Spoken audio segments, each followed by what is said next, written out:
Ayan mga ka-DIY oh. Magawa ako ng frame. Yan oh, ilagay ko yung window type.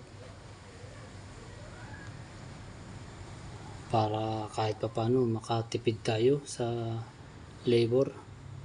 Mag-DIY na lang tayo ng frame ng window type. Ayan mga ka-solar oh.